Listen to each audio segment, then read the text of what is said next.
ইরানের সঙ্গে শান্তি প্রক্রিয়ার বিষয়ে ট্রাম্প নিজে কিছু না বললেও শনিবার মার্কিন প্রতিরক্ষা সচিব পিট হেগসেথ বলেন, যুদ্ধবিরতির মেয়াদ বাড়ানো নিয়ে কোনো চুক্তি না হলে আবার ইরানে হামলা শুরু করা হবে। ইরানের সঙ্গে যুদ্ধবিরতির মেয়াদ বাড়ানোর শর্ত নিয়ে আলোচনা করতে হোয়াইট হাউসের সিচুয়েশন রুমে ঘনিষ্ঠ সহযোগীদের সঙ্গে বৈঠক করলেন মার্কিন প্রেসিডেন্ট ডোনাল্ড ট্রাম্প। কিন্তু কোনো সিদ্ধান্ত ছাড়াই সেই বৈঠক শেষ হয়েছে বলে ওভাল অফিসের তরফে জানানো হল।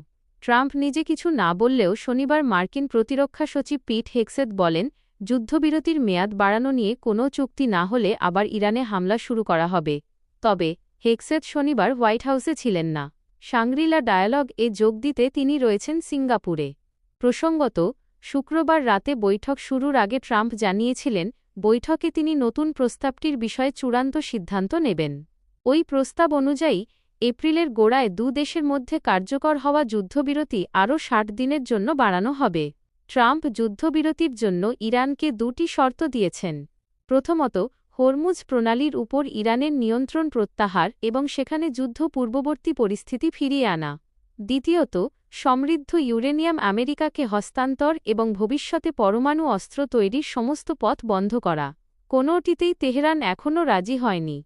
মার্কিন অর্থসচিব স্কট বেসেন্ট জানিয়েছেন, হরমুজ প্রণালী থেকে ইরান তার নিয়ন্ত্রণ সরিয়ে নিলে আমেরিকাও ইরানের জাহাজের উপর থেকে অবরোধ ধীরে ধীরে প্রত্যাহার করে নেবে। অন্যদিকে, ইরানের প্রেসিডেন্ট মাসুদ পেজেশকিয়ানের সরকার আমেরিকার পরিবর্তে রাশিয়াকে সমৃদ্ধ ইউরেনিয়াম হস্তান্তরে সম্মতির কথা জানিয়েছে।